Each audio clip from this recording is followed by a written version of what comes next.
हाय ओम बहनों, नमस्कार। संस्कृत संगम में आपका स्वागत है। आप पढ़ रहे हैं काव्य प्रकाश। काव्य प्रकाश पहला, दूसरा, तीसरा, नौवां उल्लास चल रहा है इस समय। नौवें उल्लास में आज जो है भाग 3 है। ठीक है, भाग 3 आप पढ़ेंगे। और आप देखिए भाग 3 में आपका यह यमक अलंकार है। कौन सा अलंकार है? यमक अलंकार।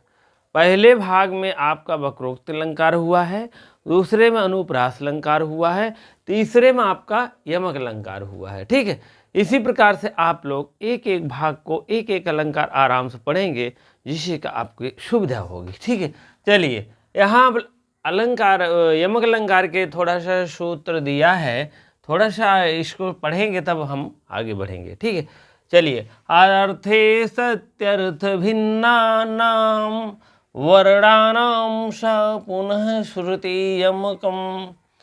अर्थे मीन अर्थों में, अर्थों 7 पावर 1 सत्य विभक्ति 1 वचन। ठीक है, अर्थों में होने पर नियमे सत्यर्थ मीन सत्य, सत्य धन अर्थ, सत्य अर्थ।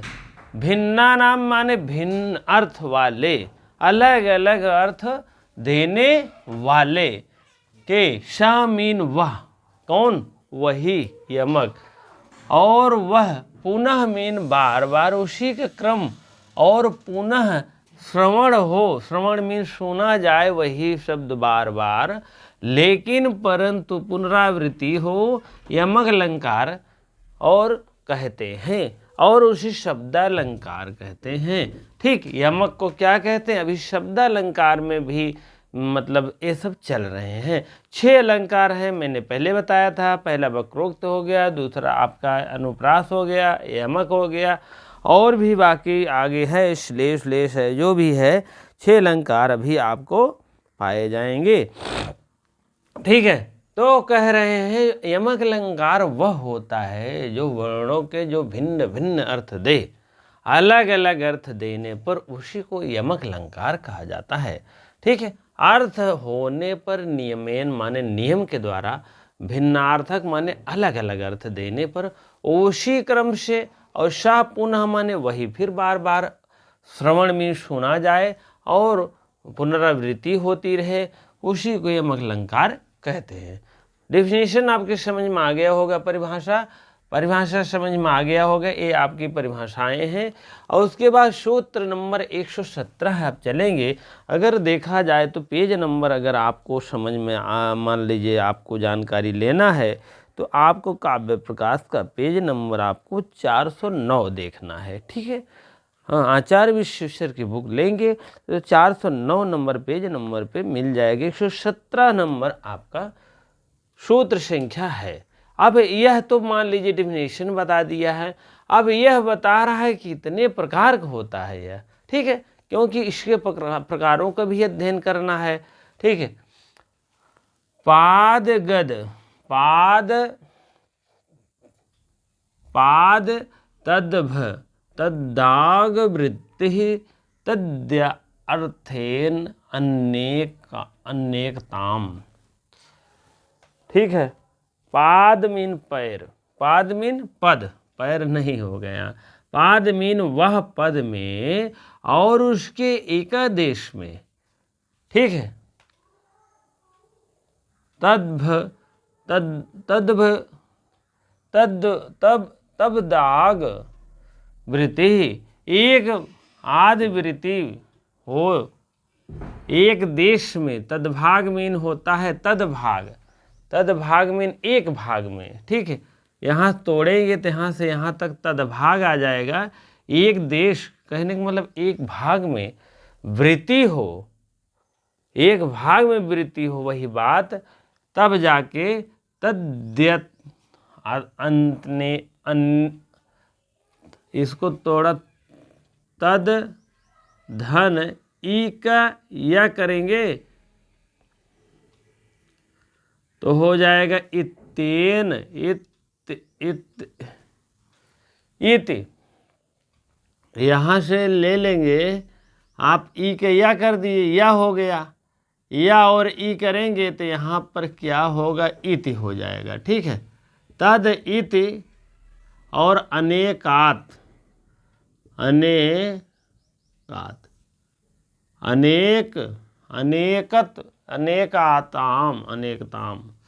ठीक है, कह रहे हैं तद मीन, एक देश में अगर पाद मीन पैर, पद मीन पद को और उसके एक भाग में आद में रहने वाला वह, आद मीन पहले, रहने वाला वह यमक अनेक प्रकार के भेद देता है। कहने का मतलब एक भाग में रहने वाला यह यमक जो है, अभी देखना कभी इधर भाग में आ रहा है, कभी उधर भाग में आएगा, कभी इधर भाग में आएगा, कभी उधर। तो इसी एक देश को, एक भाग को आद में रहने से वह यमक अलंकार पाया जाता है, यमक अलंकार कहते हैं। ठीक है, पहला जैसे है संदर्श, संदर्श यमक अलंकार, युग्मक, युग माने जोड़े से देखेंगे यमक अलंकार। इसके बाद महायमक अलंकार है। उसके बाद पाद भागावृत्ति संदृष्ट यमक अलंकार। तब उसके बाद आदि आंतिक यमक अलंकार। उसके बाद केवल उत्तरार्ध में समुच्चय होता है, तो ये केवल पूर्वार्ध में, उत्तरार्ध में, पूर्वार्ध और उत्तरार्ध में दोनों में समुच्चय होता है। अनियत पाद भागा वृत्ति यमक में होता है। ठीक है, इसी प्रकार से आपको 5, 6, 8 अलंकार बताए जाते हैं। अलंकार को संख्याएं यहाँ पर आचार्य विश्वेश्वर ने और काव्य प्रकाश में क्या नाम का आचार्य मम्मट ने यह 8 भागों में वर्णन किया है। अब हम क्रम वाइज एक एक भाग, एक एक उदाहरण के द्वारा हम निपटाएंगे। ठीक है, अब आप इसको देख लेंगे कि संदर्श भाग, युग्मक भाग, महानायक, महायमक, पाद भागावृत्ति संदक, आद्यांतिक यमक, केवल उत्तरार्ध में, पूर्वार्ध उत्तरार्ध दोनों में, अनियत पाद भागावृत्ति, ये सब आप देखेंगे तो हम जो है एक एक भागों को लेकर चलेंगे। ठीक है, अभी तो परिभाषा हो गई, ये भागों की परिभाषा है। कितने भागों में कह रहे हैं? पाद तद भाग वृत्ति। कहने का मतलब एक देश में अगर कोई भाग में वृत्ति हो रही है यमक की, तो इसी प्रकार से एक वृत्ति में हो रही है, एक तरफ में हो रहा है, उसी को यमक अलंकार कहते हैं। चलिए ठीक है, अब हम पहले हम चलेंगे, उसके बाद तब हम आगे बढ़ेंगे। ठीक है, चलिए। हाँ, पहला उदाहरण आप देखेंगे, पहला आपका संदर्श यमक।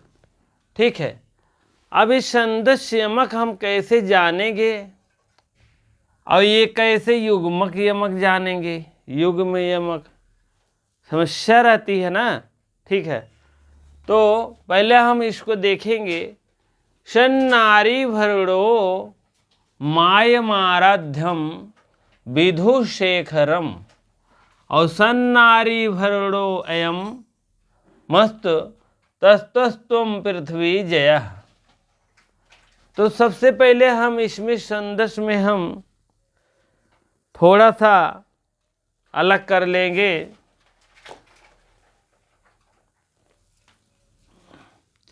यहाँ से हम ले लेंगे, यहाँ तोड़ लेंगे तो यहाँ से यहाँ तक हो जाएगा। सन्नारी भरड़ा था, भरड़ा से हसिच्य से विसर्ग का ओ हो गया है, क्योंकि ये म जो है हस प्रत्याहार के वर्ण में आते हैं। ठीक है, तो इसीलिए सन्नारी भरड़ो, भरड़ो, भरड़ोम या भरड़ा होगा। ठीक है, और मय अमयम आराध्य विधुशेखर। विधु बिन जान ही रहे हैं, विधाता। तो यहाँ पर जो है इसीलिए, और यहाँ भी वैसे होगा, सन्नारी भरड़ो यम यश ततस्व, अयम हो जाएगा यहाँ से। ठीक है, ये क्या है? संदर्श है। सन्नारी भरड़ो, सन्नारी मतलब नारी जो है, भरण मीन आभूषण पहना हुआ है, विधु शेखरम सन्नारी भरड़ो अमायस्ततस्तहम पृथ्वीम जया। ठीक है, चलिए इसको देखते हैं। पेज नंबर 412 में आप लोग देखिए, पहले आप दिया गया है सती नारी, नारियों का भरण करने वाला अर्थात आभरण रूपी जो उमा पार्वती की उसकी ओर पर प्राप्त करने वाली उमा याति और आयते इत उमाय। आयते, आयते कहाँ है? आयते किम उमात। ठीक है, आयते व इत उमाया। उमाया मीन होता है उमा, उमक मतलब पार्वती, आयते किम उमाय।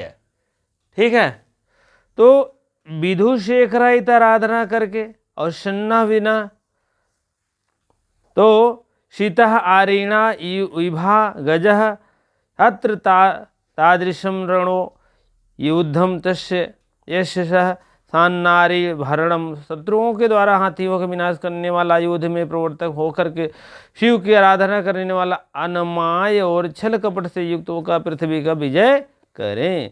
अनमाय, अनमाय से युक्त होकर के पृथ्वी पर विजय पाने की बात किया जा रहा है। ठीक है, तो आप लोग यहाँ से अर्थ निकाल लीजिएगा। इस टाइप आएगा तो संदर्श का कहने का मतलब यह उदाहरण है। उदाहरण यहाँ लिख लीजिए, उदाहरण, उदाहरण नंबर 1 और उदाहरण नंबर 2। ठीक है, यह युग्मक का उदाहरण है, यह सन्नारी का। सन्नारी भरड़ो यहाँ कर देने और माय आराध्या यहाँ से ले लेंगे और विधु शेखरम विधाता, सन्नारी भरड़ो अमय उमा, उमा इधर कर दिए, आओ आओ वो हो गया उमाय अस्त तस्तस्वम पृथ्वी जयम, पृथ्वी की जय होई। ठीक है, इसी प्रकार से आप लोग निकाल लीजिएगा। युग्मक देखेंगे, युग्म माने जोड़ा होता है, युग्म माने यहाँ जोड़ा कैसे बन रहा है, कैसे नहीं बन रहा है। ठीक है, यहाँ से आप यहाँ से यहाँ तक ले चलेंगे तो एक युग्म एक जोड़ा बन गया है। यहाँ से यहाँ तक करेंगे तो 2 जोड़ा बना है बी। यहाँ से यहाँ तक करेंगे आप यहाँ तो सी जोड़ा बन गया है। ठीक है, हाँ, और यहाँ से यहाँ आपको करेंगे तो डी जोड़ा बन जाएगा। डी ये तो मान लीजिए इस लाइन के ए ही कर सकते हैं, यहाँ बी भी कर सकते हैं, कोई दिक्कत नहीं है। विनाय विनायमेनः विनायनेमः विनाय विनायनेमः नयता अशुखा दिनः। तो बिना यम न्योह नयता सुखा दिना, वही बात यहाँ पर दोहरा दिया गया है। अब यहाँ बिनाय मेनो है तो यहाँ क्या हो गया, बिना अलग कर दिए हैं या मेनो अलग कर दिए हैं, यहाँ से वहाँ तक अलग हो गया है। ठीक है, अब उसके बाद यहाँ नयता असुखा दिनः कर दिए हैं तो यहाँ अनयता या यहाँ, ठीक है, नयता नयता सुखा दिन अलग कर दिए हैं। ठीक है, इसी प्रकार से आप लोग इसको भी जानिए। महाजनियो आदियतः मान सादरम। अब यहाँ ले दिए महाजनों, महाजनों दीद यत अलग कर दिए हैं, यत मान सादरम। ठीक है, वही बात है, इसीलिए युग में जोड़ा कहते हैं। जो युग में यहाँ सेट है वही युग में यहाँ है, जो युग में यहाँ है वही वहाँ है। थोड़ा सा यहाँ बिना कर दिए हैं, नायता अलग कर दिए हैं, यहाँ बिना अलग करके नायता एक में कर दिए हैं। तो कहने का मतलब जोड़ा जो है, इसी की जोड़ा ए इधर है, इसका जोड़ा ए है। ठीक है, एक जोड़ा बी है और सी का जोड़ा जी है। ठीक है, इसी प्रकार से अब अर्थ देखेंगे।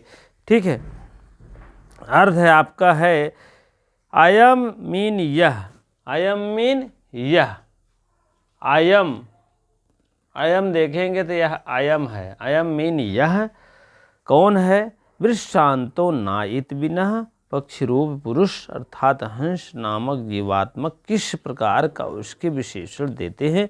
महान जनः मीन होता है महान महात्मा। ठीक है, महाजनः जो दिया है यहाँ पर कहाँ गया, महाजना जो दिया है, महान आत्मा ए है, महाजना था, जनो, महाजनो था और महाजना है, यहाँ विसर्ग का हस्य से ओ हो गया है। तो महाजन मीन होता है महान आत्मा वाले, और महाजन नोदी, और इधर क्या दे दिए, महाजन नोदी। ये महान आत्मा वाले हो गए हैं, महान आत्मा वाले, और ये क्या है, महान आत्मा वाला हो गया। इधर महाजनों थी, महान उत्सवान गजंत इति। कहने का मतलब होता है इधर महाजन मीन होता है महान आत्मा, इधर अथवा महान उत्सवन अजंती। कहने का मतलब होता है उत्तम अवसरों में सम्मिलित। ठीक है, उत्तम अवसर में सम्मिलित, उत्तम अवसर में सम्मिलित ये हो गया है। और उसके बाद आप देखेंगे सज्जना नोद प्रेयति महाजनों, अथवा महान उत्सव में अजंत छिपंत में छिपी हुई है, अविनाशयंतीत महाजन दुर्जन, और ना तान नोदितम दूर शीतलमय, और महाजन और उत्तम अवसर शुभ कर्मों पे सम्मिलित होने वाले धर्मात्मा, और देने वाले शुभ कर्मों में विघ्न डालने वाले, विनाश करने वाले, बिना अपराध करने वाले, यमलोक को पहुंचाने वाले, यही सब है इसमें भैया, और कुछ बहुत नहीं है। जो चीज़ वही है वही चीज़ वहाँ यहाँ है, तो वहाँ चीज़ निराकरण कर दिए हैं, बस यही इतना है। बहुत ज़्यादा इसमें नहीं उलझना है, क्योंकि जानते हैं आपको यही सिस्टम में आपको जानना है ये और ये उदाहरण आप देखते ही कौन सा उदाहरण है, अर्थ वर्थ नहीं पूछते हैं, सिर्फ आपको यही पूछेंगे कि युग्मक का है कि संदर्शन का, यही एक लाइन दे देंगे आपका। ए संदस यमक, बी युग्मक, सी महानायक, सी महाभाग। तो आप डी ऐसे करे देंगे तो आपको जो सही होगा वही करना पड़ेगा वहाँ, बस। ठीक है, इसी प्रकार से हम अगले की तरफ चलते हैं। हाँ, अगले महानायक की तरफ चलते हैं, पाद भाग की तरफ चलते हैं। इसी प्रकार से हम आगे बढ़ाए हुए हैं, कम से कम 2-2 उदाहरण लेके चलेंगे तब जा कर के हो जाएगा। ठीक है, बहुत ज़्यादा नहीं है इसमें प्रॉब्लम, और उसके बाद तब देखते हैं। ठीक है, चलिए अब तीसरा आपका है महानायक। महानायक उदाहरण है 363 और 64 ये महानायक में आएगा। अपाद भाग वृत्ति ही संदृष्टक यमक में 365 उदाहरण नंबर आएंगे। ठीक है, अब आप इसको देखेंगे महानायक क्या है। इसमें आपका महानायक इधर आपका ए यहाँ से यहाँ तक लकीर खींच लीजिए, और इसमें जो है आपका यहाँ से यहाँ तक ये आपका महानायक है। सा त्वरारंभ अतो और अवश्यम वलम वित्तारवरम वम सर्वदा ऋण मानई शीद दवा नल समस्थितः सत्वरंभरतो अश्वयं वला लंबितावतारवरम वम सर्वदा ऋण मानय से दावा नल समस्थितः। ठीक है, यह आपका जो है महानायक का उदाहरण है। ठीक है, चलिए इसको हम देखते हैं थोड़ा सा क्या कहना चाह रहा है। और पेज नंबर आप लोग भी 13 पर आ जाइए, 400 और 63 और 64 है। ठीक है, हे विष्णु स्थित विष्णु भक्त वह प्रकरण गत और राजा अवलम शक्तिहीन और हाहाकार करने वाले अरिणाम समूह आर, और इसी प्रकार से आलस्य पूर्वक धीरे धीरे न चलता हुआ अर्थात वेग से गति से करता हुआ और सर्वदा भरतः बलात् रण अवश्यम अनैषेत युद्ध क्षेत्र में हठात में जबरदस्ती अवश्य खींच ले जाता है, शत्रुओं और युद्ध के लिए बाधित कर देता है। ठीक है, तो इसी प्रकार से विष्णु और इधर भक्त की बात कर रहे हैं और इधर आपको युद्ध क्षेत्र की बात कर रहे हैं। अवश्यम बलात् अवलंबितः तारवम सर्वदा रण नैशी अनैशी और दावा नल समय स्थितम। कहने का मतलब रण क्षेत्र में अपने आप जबरदस्ती क्षेत्र है। ये देखिए रण मान शीद वह नल जबरदस्ती खींच के ले जा रहे हैं। उसी प्रकार से आप लोग जान लीजिएगा, कुल मिला के जानिएगा। सा त्वारंभ अतोह अश्वम वलम वित तारवम सर्वदा रणम अनैशीद दावा नल समस्थितम। ये आप देख लीजिएगा, ये उदाहरण महानायक का है। यही इतना आप लोग जान लीजिएगा, ठीक है। चलिए अगला देखते हैं, पद भाग वृत्ति संदष्टका, ठीक है। अनंत महिम व्याप्त विश्वाम वेधा न वेद याम या च मातेव भजते प्रणते मानवे दयाम, ठीक है। इसी प्रकार से आप लोग देख लीजिएगा। अगला आपको उदाहरण है, ठीक है। ये उदाहरण दोनों तो हो गया है। चलिए, अपनी अनंत महिमा को समस्त विश्व को व्याप्त करने वाली देवी दुर्गा को ब्रह्मा भी पूर्णतः नहीं जानते और प्रणते मानवे ये है आया है। इसका मतलब बता रहे हैं कि भक्तों के माता दया करती हैं और उस पर हमारी इष्ट सिद्धि करने वाली। और यही पंचम श्लोक की तस्या सिद्धवे धियाम मातु कल्पन्ताम पाद रेणवः, इस अंश के साथ अन्वय होता है। कहने का मतलब इसके अंश के साथ अन्वय होता है। इधर ना वेदम यम के साथ इधर मानवे प्राणते दयाम, ठीक है। मानवे दयाम इधर मानवे दयाम के साथ होता है, ठीक है। इधर न वेदा याम, ठीक है। इसी को पाद भाग वृत्ति कहते हैं। पाद मीन होता है यह लाइन, भाग मीन मिलना, ठीक है। अभागा, इधर भागा है इधर अभागा है, ठीक है। चलिए हम आगे की तरफ चलते हैं फटाफट, ठीक है। पांचवा छठवा फिर हम ले लेते हैं और सातवां आठवां एक में ले लेंगे, ठीक है। इसी प्रकार से जो है आगे बढ़ते रहेंगे फटाफट बता करके। आपको यही ध्यान देना है कि यह उदाहरण कहाँ का है। अनंत महिम व्याप्त विश्वाम और वेधाम न वेदम याम, ठीक। अनंत महिमा है, व्याप्त है विश्व की, और वेधाम न वेदम याम। और या चा मातेव भजते प्रणते मानवे दयाम। यहाँ जो ना वेदम याम था, ना वेदम याम, तो यहाँ क्या हुआ है, यहाँ पर वेदम मानवे कर दिए हैं, ठीक। प्रणते मानवे दयाम कर दिए हैं, दया दिखाइए। इधर न वेदायाम, इधर दया दिखाइए, ठीक। यही इतना अंतर है, यही प्राण भागा है। हाँ चलिए अगला उदाहरण है आपका पेश है आद्यांतिक यमक। आद्यांतिक मान आध्यात्मिक मीन होता आदि, द रहेगा ना, दा ई किया हो जाएगा, आदि हो जाएगा, आदि प्लस आंतिक हो जाएगा, आंतिक यमक, आदि प्लस आंतिक, ठीक। आदि में और अंत में कहने का मतलब समुच्चय हो रहा है, ठीक है। चलिए आज आदि और अंत में कर दीजिए। यदा न तो यदा आपका न तो अयम है ना, तो यहाँ आपको हो जाएगा अयम न यता यम, ठीक है। अयम यदा अनतो अयम, यदा अनतो अयम, वही बात यहाँ है, अयम ना यतात्मयम, ठीक है।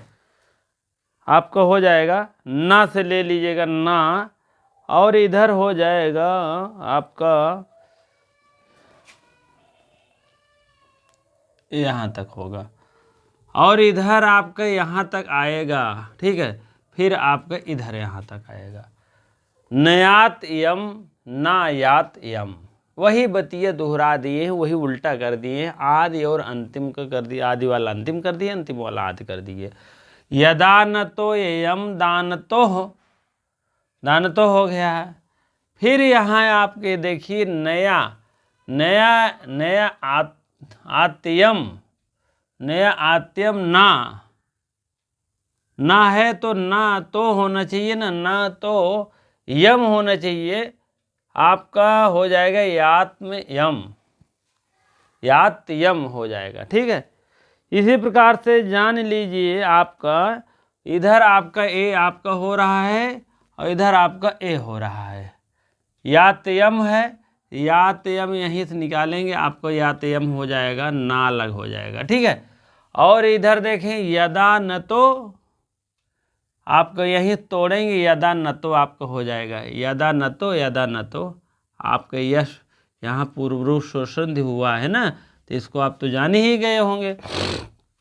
यदा न तो जो पूर्व में है वही अंत में है, जो पूर्व में है वही अंत में है, ना अलग हो गया है आपका, ठीक है।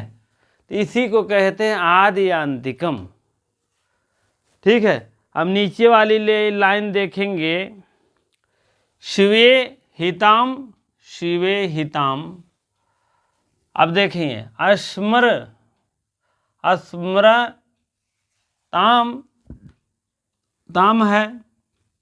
स्मरताम है, इसका इसके हुआ है आद्यावंतिक और इसका इस हुआ है, ठीक है। और बाकी तो सब सही है। पहले आद्यांतिक देख लीजिए, शिवे हितम अलग अलग कर दिए, इसमें एक में कर दिए, यहाँ फिर एक में कर दिए, वही बतिए जैसे एक में है यहाँ तो वही यहाँ एक में है, यहाँ अलग है तो यहाँ भी अलग है। वैसे यहाँ यदा न तो है, हाँ, यातयम है, नयातयम है, नया अलग कर दिए, वो अलग कर दिए, ठीक है। इसी प्रकार से आप जानिए आदि और अंतिम में यही यमक अलंकार पाया जाता है, आदि का और अंतिम का, ठीक है। अब इसको अर्थ देख लीजिए, पांचवा का है, यदानतः जिस पार्वती का आनतः यम जनः भक्त जल साधारण मार्ग का उल्लंघन नयस्य नीति मार्गस्य अत्यम उल्लंघन न याति नहीं करता है, शिव के प्रति अमित स्नेह से पूर्ण स्मरण से कौमेन स्नेहेन अमिताम कल्याणकारिणी शिवे कारिणी हिताम अनुकूलस्य और आयलाम और शुभ वह विदेदाहीनम आयदायनता तथा विवाह विधि के द्वारा शिवेन हिताम ही शिव की प्रियतमा बनाई गई हुई पार्वती का मैं स्मरण करता हूँ, पार्वती को ध्यान करता हूँ। पार्वती शिव और पार्वती को वर्णन किए गए हैं, ठीक है। अब बहुत ज़्यादा अर्थ और चक्कर में न पड़िए, यही इतना जानिए, यहाँ आदि है अंत है, जो आदि में हुआ है वही अंत में हुआ है, यहाँ अलग हुआ है, यहाँ एक में है, यहाँ अलग हुआ है शिव शिव शिव, यहाँ वही बात एक में कर दिए हैं, ठीक है। तो आप इसको ध्यान दीजिएगा, केवल उत्तरार्ध में समुच्चय हुआ है। अभी उत्तरार्ध में ये पूर्वार्ध में हो गया, आदि माने अंतिम में दोनों में था, अब क्या है सिर्फ उत्तरार्ध में समुच्चय हुआ है, ठीक है, केवल उत्तरार्ध में हुआ है। तो आप देखिए ये सरस्वती हैं तो यह भी सरस्वती है, समुच्चय हो गया ना।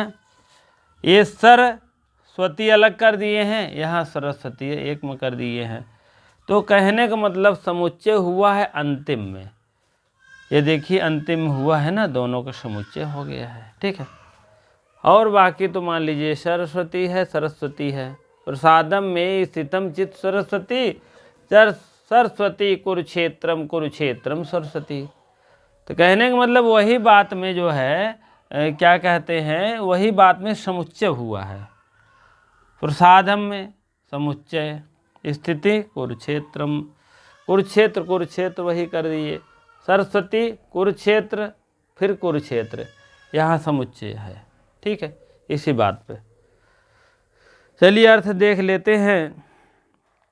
हे कुरुक्षेत्र सरस्वती, हे शरीर रूपी कुरुक्षेत्र पूर्ण रूप में, पेज नंबर 414। और सरस्वती में क्षेत्रम शरीरम कुरुक्षेत्रम पूर्ण क्षेत्र विशेष मात्र सरस्वती सरस्वत्याख्यान नदी रूपे, हे सरस्वती कृपा करो, प्रसन्न हो, प्रसाद करो, प्रसाद सर, और मेरे चित्त रूपी सरस्वान सागर में चित्त सरस्वती और सरस्वान सब का सप्तमी से एक वचन का रूप है और अत्यंत भले ही प्रकार से सृष्ट अतिशयन स्वाति स्थित कुर स्थित हो जाओ। ठीक है, इसी प्रकार से सरस्वती और कुरुक्षेत्र की बात हो रहा है। कुरुक्षेत्र में पहुँचे हैं, सरस्वती की वंदना हो रही है, उसी प्रकार से है सार सरस्वती प्रसादम में स्थितम चित सरस्वती, चित मीन पूरे चित मन से सरस्वती के पूजा ध्यान करके, सर और सती, सर और स्वती, सर माने अलग कर दिए, स्वती अलग कर दिए, कुरुक्षेत्र में कुरुक्षेत्र, क्षेत्र में कुरुक्षेत्र में सरस्वती विद्यमान हो, कहने का मतलब। ठीक है, इसी प्रकार से हम अगले उदाहरण की तरफ चलते हैं, बहुत समय नहीं लेंगे। ठीक है, अब आपको यही इतना ध्यान देना है कि यह जो है कहाँ का उदाहरण है, किसका, केवल उत्तरार्ध में समुच्चय का उदाहरण है। ठीक है, यह आद्यांतिक का उदाहरण है, यही तरह ध्यान रखना है बस। ठीक है, यदि वर्णन पूछेगा तो यह सरस्वती कुरुक्षेत्र का वर्णन है, यह अपन शिव का वर्णन किया गया है, पार्वती का वर्णन किया, बस यही इतना अंतर है। ठीक है, हाँ, अगला उदाहरण देखेंगे आप लोग। पूर्वार्ध उत्तरार्ध दोनों में समुच्चय है, पूर्वार्ध में भी है उत्तरार्ध में भी, दोनों में समुच्चय पाया जा रहा है, पूर्वार्ध उत्तरार्ध। ठीक है, जैसे यह देखिए सरन्नवाना, सरन्नवा, ठीक, सरन्नवाना है वाह और ना कर दिए है, सरन्नवा करेंगे यहाँ से यहाँ तक तो पूर्वार्ध और उत्तरार्ध में भी दोनों में समुच्चय दिखा रहा है। संसार शाकम है तो यहाँ आपका संसार सारम हो जाएगा, संसार सा हो गया, यहाँ से यहाँ तक ले लीजिए, शाकम हो गया, संसार सा हो गया, समुच्चय हो रहा ना।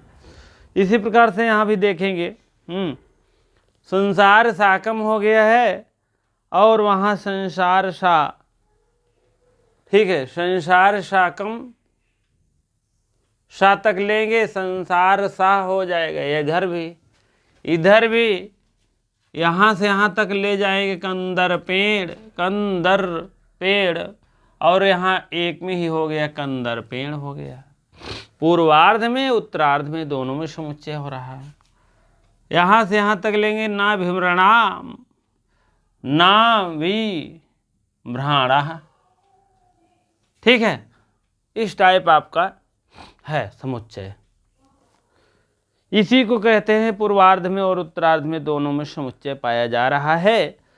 ठीक है, संसार सा, फिर कम दर पेड़, कम दर पेड़ तो यहाँ पर बिंदी था तो यहाँ पर ना हो गया। ठीक है, कंदर पेड़ हो गया, कंदर पेड़ इधर भी है इधर भी है, संसार सा हो गया। ठीक है, संसार सा, और इधर सरन्वा, सरन्वा है तो ना भीमराणा, ना भी भ्रमणा और ना भी मराणा।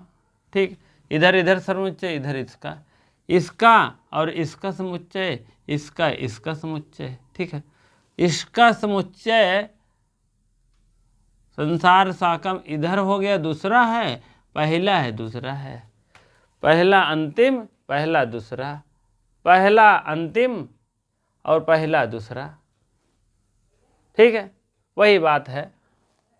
तो आप लोग देख लीजिए अर्थ है इसको, बिना पक्षिणाम भ्राणम शब्द यशम साभिम्राणा भी भ्राणा, पक्ष शब्द युक्ता ना भिभ्राणा अभिम्रणा, और इसी प्रकार शब्द आभिम्रणा करके है देश भर के। उसके बाद पक्षियों का कोलाहल सुन करके सकटम सकट मार्गों वाले, शकट ये शाम सा नवनाम शकटाद आदि और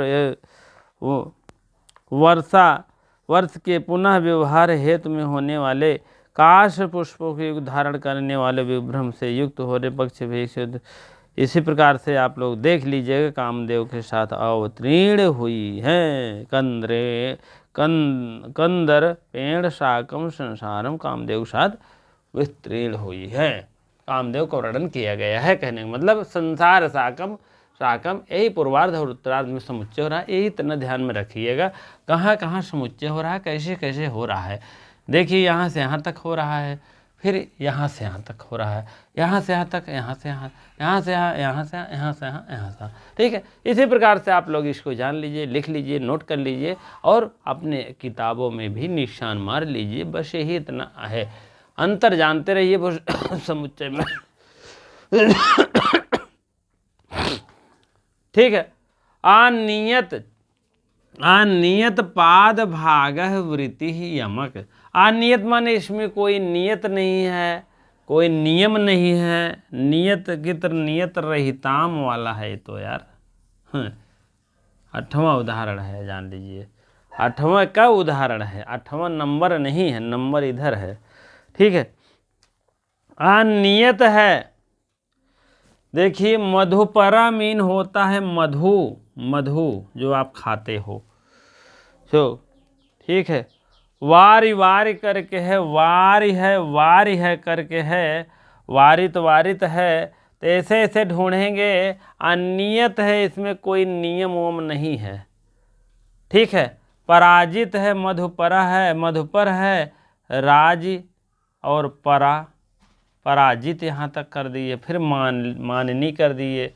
ठीक है। और इसमें क्या दिए, वारी, इसमें पराजित वारी। ठीक है। इसी प्रकार से स्फुटित तथा और मृतता भ्रमण जगत, इसी प्रकार से है। आप लोग देख लीजिएगा, इसको अनियत भाग है, इसमें कोई नियत नियम फियम नहीं है।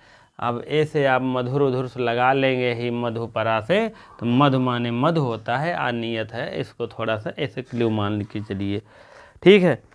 चलिए इसको देखिए, भ्रमर पंक्तियों के द्वारा मालिन्य स्त्रियों को धैर्य कर च्युत करने वाले पुष्पों को सुगंध से युक्त हिमपात से समाप्त हो जाने के कारण कमलों को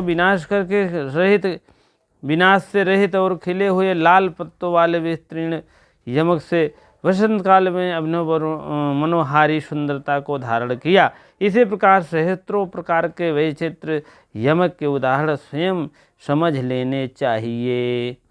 ठीक है। तो इसी प्रकार से 7-8 का उदाहरण दे करके समझा दिए हैं और आपके भी समझ में आ जाना चाहिए। अगर नहीं आया होगा तो आप देख लीजिएगा, जो अर्थ लिखा है बहुत अर्थ मतलब नहीं है, आपको यही इतने से मतलब है क्या क्या इसमें बन रहा है, पूर्वार्ध उत्तरार्ध में कैसे समुच्चय हो रहा है, कैसे पकड़ पाएंगे। कहने मतलब उदाहरण ही दे देगा, कौन सा अलंकार है, अनियत भागा है कि पूर्वार्ध उत्तरार्ध है कि केवल उत्तरार्ध है कि इसमें से कोई नहीं है। तो आप एक उदाहरण एक लाइन में दे करके तो आप लोग इतना जानते रहिए बस कौन सा किसमें समुच्चय हो रहा है बस, और बाकी तो इसमें जो हो रहा है सब ठीक ही है। अगला आपको उदाहरण है लेके चलेंगे हम आपको। अगला उदाहरण कौन है, श्लेष अलंकार है। श्लिष्यते श्लेष अलंकार। वाच्यम भेदेन भिन्ना यद युगपद भात अस्पृश्य सृष्यन्ति शब्दः और श्लेषो असावक्षर आदि विरिष्ट धा। ठीक है। धा में इन प्रकार, इसी प्रकार से है। कल इसको हम वर्णन करेंगे, जो हो सकेगा फिर इसकी अलग से ही बनाएंगे वीडियो। अभी तो बनाते तो 1 घंटे को बनाए थे, तो अभी अभंग श्लेष ये सब आएगा, तो इसमें जो है जितने भाग हैं सब इसका वर्णन करेंगे।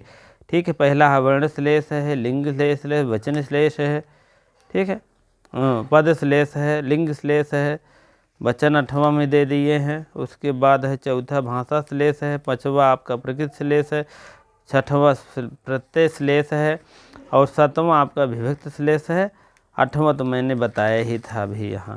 ठीक है, वचन श्लेष है। ठीक है, एक बार ऐसे लिखेंगे, एक एक वर्ण करेंगे। फिर अभंग श्लेष है 9वां। ठीक है, तब उसके बाद आपका भी शब्द और अर्थ श्लेष, शब्द श्लेष और अर्थ श्लेष का कुछ बताया जाएगा। उसके बाद आपका श्लेष समाप्त हो जाएगा। श्लेष अन्य अलंकारों की प्रधानता क्या है, थोड़ा सा इसमें भी रहेगा। उसके बाद आपका जो है कहने का मतलब है चौथा श्लेष अलंकार कल होगा, तो 5वां और 6वां 2 अलंकार और होंगे इसमें। ठीक है, जैसे चित्र अलंकार, चित्र अलंकार कैसे होता है इसको भी देखा जाएगा। तब आपका 5वां हो गया। 6वां आपका और कहीं होगा आपका, उसके बाद ए है देखिए पुनरुक्त वद भाष दोष, इस टाइप का दोष है। ठीक, 6वां आपका समाप्त हो जाएगा। तब 10वां उल्लास अर्थालंकार आएगा आपका।